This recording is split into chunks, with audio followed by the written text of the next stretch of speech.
नमस्कार, मैं करण आपके लिए हाजिर हूँ एक नया वीडियो लेकर। जिस तरह से हमारा एक चैनल SK लर्निंग पॉइंट पे आपके एजुकेशनल चैनल है, जिसमें हम आपको शिक्षक भर्ती, टीचर भर्ती के लिए जो भी मोटिवेशनल वीडियो है, न्यूज़ है और क्लासेस देते हैं। लेकिन आज कृष्ण जन्माष्टमी है। आज कृष्ण जन्माष्टमी है, तो कृष्ण जन्माष्टमी को मेरी तरफ से आप सबको शुभकामनाएँ। भगवान श्री कृष्ण ने भी हमारे जीवन में कई संदेश दिए हैं। अगर हम भगवान श्री कृष्ण के बारे में पढ़ें तो हम देखेंगे कि उन्होंने हमारे जीवन, हमें जीवन कैसे जीना है, हमारे जीवन में हमें क्या करना है, क्या करना चाहिए, क्या नहीं करना चाहिए, उन्होंने बहुत अच्छा संदेश दिया है, जो कि हमारे विद्यार्थी जीवन के लिए भी बहुत इम्पोर्टेंट है।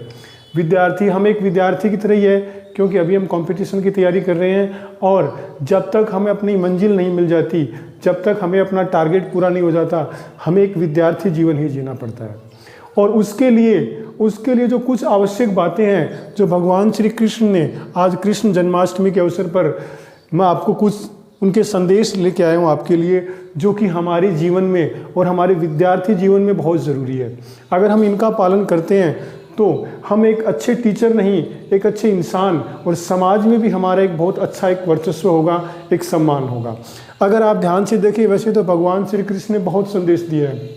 अगर हम भगवत गीता को पढ़ते हैं तो उनमें देखेंगे कि भगवान श्री कृष्ण ने हमारे जीवन की बहुत सारी कठिनाइयों का, बहुत सारी समस्याओं का समाधान बताया है। आधुनिक जीवन में जो बड़ी बड़ी समस्याएं आ रही है, जो आधुनिक जीवन में हम इतनी समस्याओं से गुजर रहे हैं, जिनको हम कहते हैं, किसी को टेंशन, तनाव और भी कई समस्याएं हैं। अगर आप भगवान श्री कृष्ण के बारे में पढ़ो और भगवान श्री कृष्ण के संदेश या उनकी जो भगवत गीता है, हमारा जो धार्मिक ग्रंथ है, अगर उसको पढ़ो तो हमारे जीवन की बहुत सारी समस्याएं हैं जो स्वतः ही हल हो जाएगी।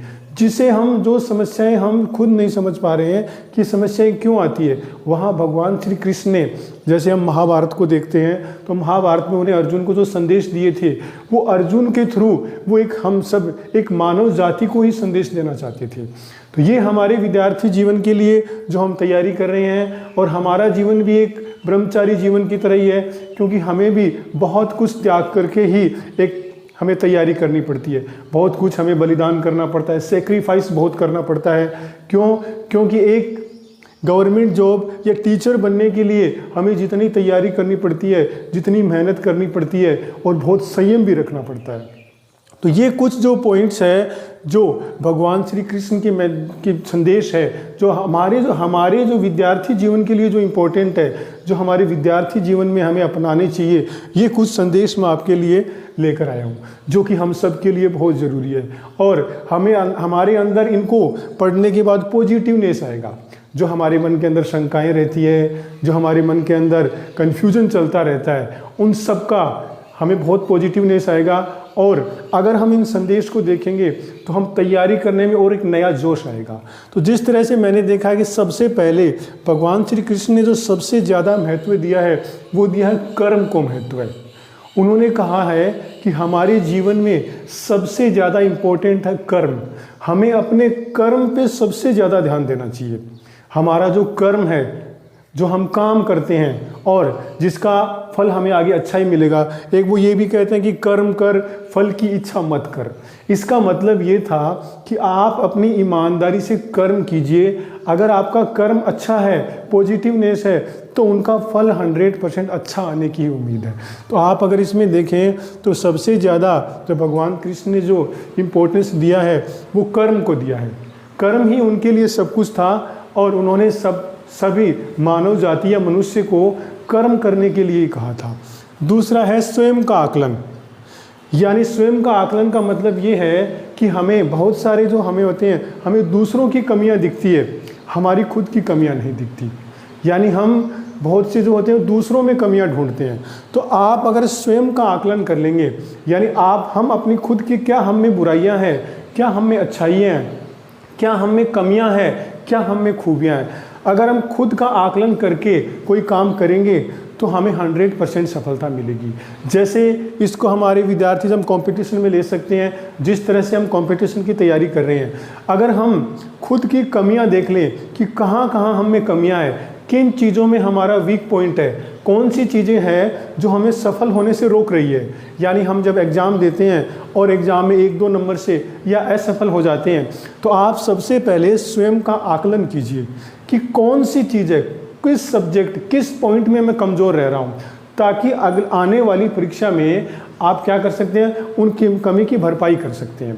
तो दूसरा पॉइंट उनका सबसे अच्छा लगा कि स्वयं का आकलन। वैसे तो उन्होंने मनुष्य के लिए बताया ये कि मनुष्य को अपने गुण और कमियां, लेकिन हम अपने विद्यार्थी जीवन में अगर देखें तो देखेंगे कि हम जिस कंपटीशन की तैयारी कर रहे हैं या जिस चीज़ की भी तैयारी कर रहे हैं, उस तैयारी में जब एग्ज़ाम देते हैं और अगर हम रह जाते हैं तो आप उनका पहले आकलन कीजिए कि कौन सी कमियां रह गई, कौन सी चीज़ें रह गई जिसके कारण मैं सफल नहीं हो सका, ताकि आने वाली परीक्षा में वो गलतियां हम दोहराएं नहीं। और तीसरा उनका सबसे अच्छा, सबसे विद्यार्थियों के लिए आवश्यक और मुझे भी अच्छा लगा, वो लगा मन पर नियंत्रण।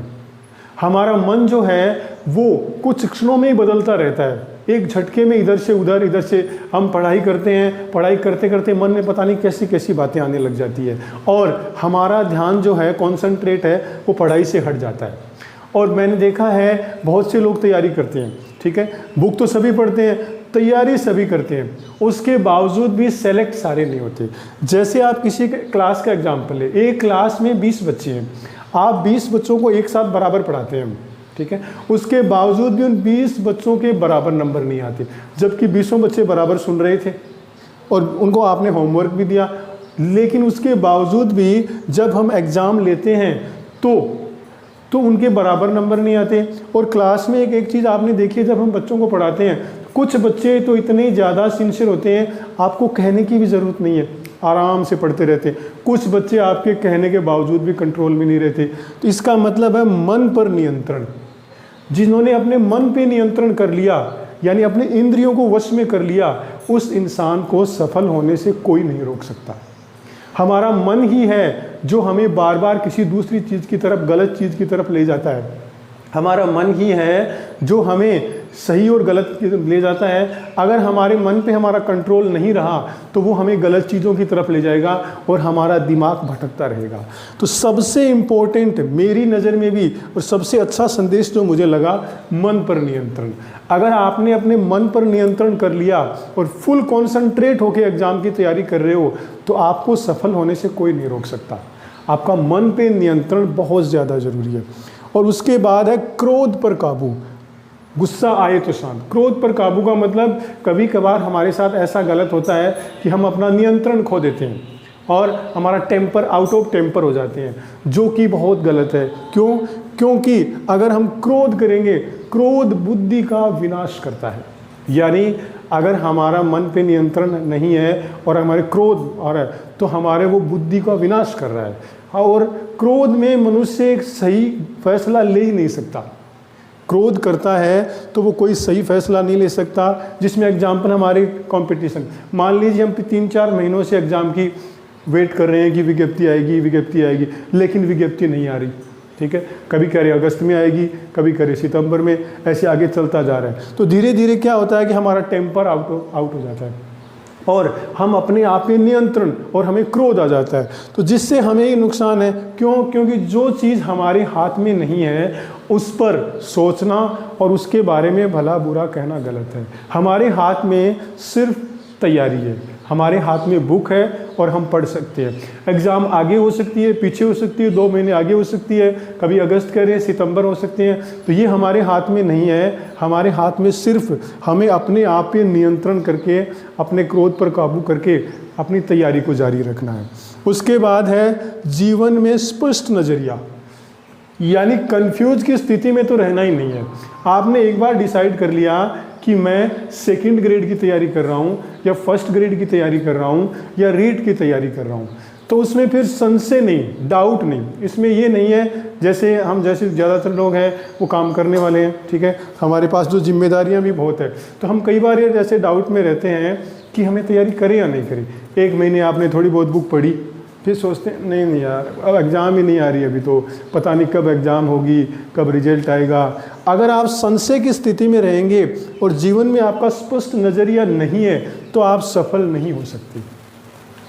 आपको टाइम लग सकता है परेशानियां भी आएगी। आपने एक बार जब ये ठान लिया कि मुझे गवर्नमेंट टीचर बनना है या मुझे टीचर बनना है, तो उसके बाद दिमाग में कोई संशय नहीं होना चाहिए। ये नहीं होना चाहिए कि नहीं यार गलत, मैंने तो गलत कर दिया, 2 महीने निकाल दिए, 6 महीने निकाल दिए, मैंने तो अभी तक मैंने तो इतने ऐसे ही निकाल दिए, कोई दूसरा काम करता। तो आप ना तो दूसरा काम कर पाएंगे, ना आप तैयारी कर पाओगे। तो जीवन में सबसे पहले स्पष्ट नज़रिया, स्पष्ट लक्ष्य बना लो कि मुझे टीचर यही काम करना है, कंपटीशन की तैयारी करना है। उसके बाद 2 साल 3 साल जितने भी आप एक टारगेट बना को 100% दे दो। उस तो 100% अगर आप दे दोगे तो फिर कुछ ना कुछ रिजल्ट जरूर निकलेगा।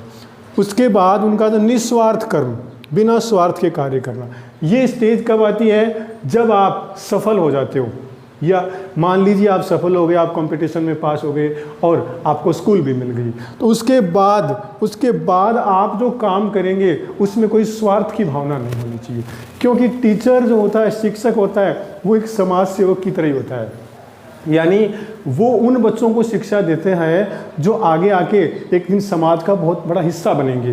तो उनमें अगर हम स्वार्थ की भावना रखेंगे, क्योंकि टीचर भी एक सेवा ही दे रहा है, सेवा में स्वार्थ और सेवा दोनों एक साथ नहीं रह सकते। अगर आप में सेवा की भावना है, समर्पण की भावना है, तो आपको अपने जीवन से स्वार्थ हटाना होगा। अगर आप स्वार्थ करोगे तो आप ना तो एक सच्चे शिक्षक बन पाओगे, ना एक अच्छे इंसान बन पाओगे, कुछ भी नहीं बन पाओगे। तो इसलिए निस्वार्थ कर्म, आप जब भी कोई काम करते हैं उसमें बिना स्वार्थ के करो, उसका अच्छा ही परिणाम निकलेगा। और सबसे आखिरी जो मेरे हिसाब से वो सामंजस्य और संतुलन। मनुष्य एक सामाजिक प्राणी है और वो समाज में ही रहता है, और अकेला वो रह ही नहीं सकता। कोऑपरेशन, लोगों के साथ सहयोग, उनकी भावना में रहना ही पड़ेगा, और सबके साथ सामंजस्य बना के भी रहना पड़ेगा। अगर वो सामंजस्य नहीं रखेगा, ठीक है, तो सामंजस्य अगर नहीं है तो उनका फिर सही नहीं हो पाएगा, उनका बैलेंस सही नहीं रहेगा समाज के साथ। और एक शिक्षक को तो सामंजस्य और संतुलन बहुत ज़्यादा रखना है, क्योंकि उनका काम तो उन बच्चों से पड़ता है जो बच्चे अभी तक ये भी नहीं समझ पा रहे हैं कि उनके लिए सही क्या है, उनके लिए गलत क्या है। और वो बच्चे शिक्षक को ही देख के सब कुछ सीखते हैं। यानी जो छोटे बच्चे हमारे पास आते हैं, जो आप पढ़ाते हैं, वो उन बच्चों के लिए माता पिता और शिक्षक ही सब कुछ है। यानी घर पे रहते हैं तो माता पिता, और आने के बाद शिक्षक। आप में से जो अभी स्कूल में पढ़ाते हैं, आप ध्यान से देखिए, बच्चे जो हैं वो हम जो टीचर हैं उनकी हर एक्टिविटी को नोटिस करते हैं। वो हमारा चलने का तरीका, बैठने का तरीका, बात करने का तरीका। अगर हम छोटी सी भी मिस्टेक करते हैं तो वो कहते हैं सर आप ये गलती कर रहे हो, आपका ये तरीका। तो सामंजस्य और संतुलन का मतलब हमें सबके साथ ऐसा कॉम्बिनेशन बना के चलना होगा, तभी हम एक अच्छे शिक्षक कहलाएंगे और समाज में हमारा सम्मान होगा। तो ये जो चीज़ें थी, भगवान श्री कृष्ण ने संदेश दिए थे। वैसे तो उन्होंने बहुत संदेश दिए थे, उनके संदेशों की कोई गिनती नहीं है। और आज कृष्ण जन्माष्टमी, आज भगवान श्री कृष्ण का जन्म हुआ था, तो इसके उपलक्ष्य में आपको मेरी तरफ से शुभकामनाएं है ही। और इसके अलावा ये जो आप है, ये हमारे दैनिक जीवन में और एक विद्यार्थी जीवन में बहुत काम आती है। कभी कभी हमें लगता है कि किताबी जीवन इज़ नॉट इम्पॉर्टेंट नहीं है, किताबी जीवन ही सब कुछ नहीं है। किताबों के अलावा हमारा जो एजुकेशन पॉलिसी है उसमें हम बुक पढ़ते हैं, उसके बाद एक एग्ज़ाम देते हैं, और एग्ज़ाम में जो सेलेक्ट होता है वो टीचर बन जाता है। लेकिन सिर्फ किताबें पढ़ने वाले टीचर नहीं है। टीचर बनने के बाद आपका बिहेवियर, आपका एटिकेट, मैनर, सब चीज़ें देखी जाएगी, तभी आप एक अच्छे शिक्षक कहलाओगे। तो इनके लिए मेरे हिसाब से भगवान श्री कृष्ण ने जो संदेश दिए हैं और उन्होंने जो हमें सिखाया है, वो हमारे जीवन में बहुत काम आता है। तो मेरी तरफ से ये एक छोटे से आपका भगवान श्री कृष्ण के संदेश और मेरा छोटा सा वीडियो था जो मैं अपनी तरफ से आपको शेयर किया। और आपको अगर अच्छा लगे तो आप इसको लाइक कीजिए, सब्सक्राइब कीजिए, और मेरी तरफ से आपको ऐसे ही वीडियो जो भी अच्छा लगेगा मैं आपके साथ शेयर करूँगा। और आप मेरा वीडियो देखते हो, मेरे लिए समय देते हो, इसके लिए आपका बहुत बहुत धन्यवाद।